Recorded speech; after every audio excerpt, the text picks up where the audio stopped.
is going on, world? My people, my brothers, my riders.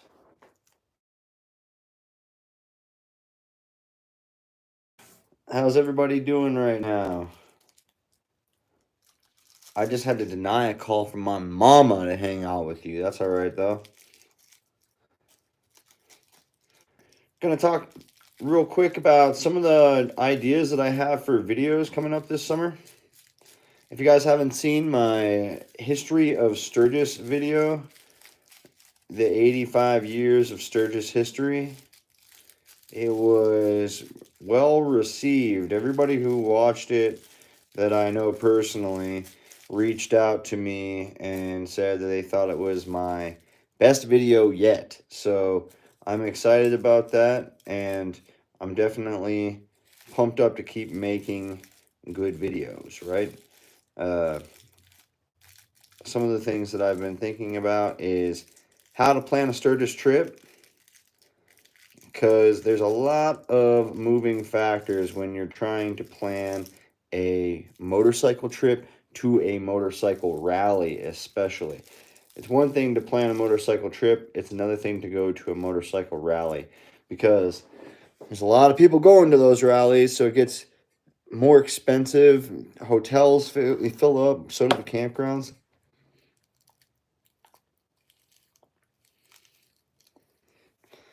Preparing myself an adult smokable, and I can't do that on camera. Everybody understands. So I have a how to plan and a Sturgis road trip video planned. I've got a ride like a short king video, because if you guys did not know, I am short. I'm like 5'7", and it can be challenging sometimes when you go to get on a really big motorcycle or even a decently sized motorcycle that's packed down for a road trip. So there's some little tips that I've figured out over the years that can help myself being a short rider, and I'm sure they could help other short riders. So I'm going to make a ride like a short king video. I'm going to do a how to pack for a motorcycle video. I've been on quite a few motorcycle video trips. I did a 2,400 mile trip last year. I did a 7,500 mile trip last year to California and back. I did the whole Pacific Coast Highway, Redwoods. I went through a Ride 1K in a day, and which is 1,000 miles in a day, or a Saddle Sore 1,000. I just went through the program which called Ride 1K in a day, and I'll make a video soon about how to complete the Ride 1K in a day. You know, I did it. I was lucky enough to make it on my first attempt, and that's because I watched some other videos, and I'm tenacious. So, and I think there's a lot of things that you can really think about when you're planning a trip like that, like staying on a "What's up, cool kid?" Like staying on a route that is on a highway, or something that has like an interstate, not just like a two-lane highway, something where you can go 75, 80 miles an hour for a sustained period of time. Specifically, when you're doing like a 1,000 miles in a day, it's best to have all of your snacks, or if you're going to eat a meal, then have your meal actually on your bike. And what I did for that was I took a cup of soup and a jet boil, so when I stopped, and yeah, let's just get into that real quick. So riding the 1K in a day, first thing you need to do is make yourself a route. So you plan a route. Once you have your route in mind, you need to think about safety. Yeah, is there going to be a lot of people on your route? Is it going to be trafficy on your route?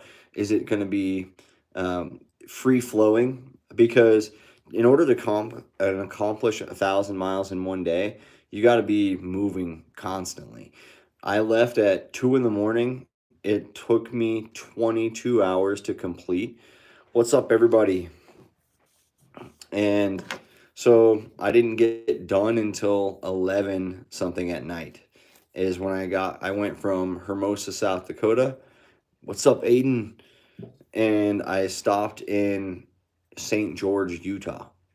So it was a long ride. You got to have water. You got to have it accessible. I rode with a Camelback on my back, and I ate the cup of soup when I stopped for gas. You have to keep all of your gas receipts. You have to send those gas receipts in with photos of your ride and also your mileage on your odometer to prove that you were making the stops and making the miles. So it was an intense thing. I thought that I was going to be able to do multiple back to back. I thought I was going to be able to do 1,000 miles on the way down, and then when I was done with my trip in California, I was doing a little class out there. I thought that I was going to be able to ride my motorcycle 1,000 miles in a day back, and that was not the case. By like day 12 on the road, my body was pretty broken down, and I was tired, I was exhausted, and I was not able to really stay in the saddle for too long. Well, right on, Aiden. I appreciate that, man. If you have time, check out some of the videos. I hope you like them, dude. So, yeah, I got a couple of videos in mind. I got a bunch of Sturgis videos. The other day I went to Deadwood, South Dakota. I was walking up and down the street. I was talking to hotels.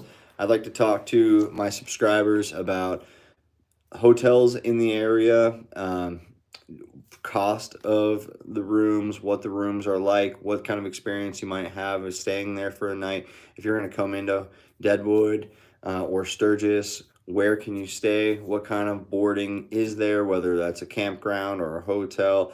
There's U.S. Forest Service camping. There's a lot of different ways that you can experience the Sturgis Motorcycle Rally. So I'm going to have a couple different videos coming out, or a whole series of videos coming out over the summer that will talk about that kind of stuff.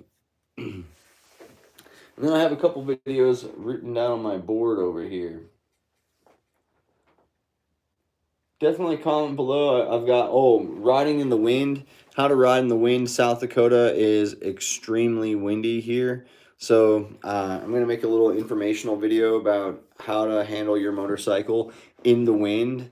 When it's super windy out, it's, best to push into the lean into the wind as you're riding. And there's a couple other little tips that I have. Riding across the state of Wyoming is brutal. I've gone a couple times where it was absolutely brutal, and I felt like I was pushing so hard that I was going to fall over. So, and I also have a video of how to ride in rainstorms. So I've got a pretty decent rain suit set up right now. I've got a full one-piece Revit rain suit. I've got the Thrash and Supply rain gloves, and I've got the booties that go over my boots. And with that setup, riding in the rain is completely different. As long as you're not soaking wet, which leads to you being cold, you can keep riding for a long time. So full face helmet, rain suit, gloves, booties, and you can keep riding. It's really all just about layering underneath of that suit to make sure that you're warm enough during the ride.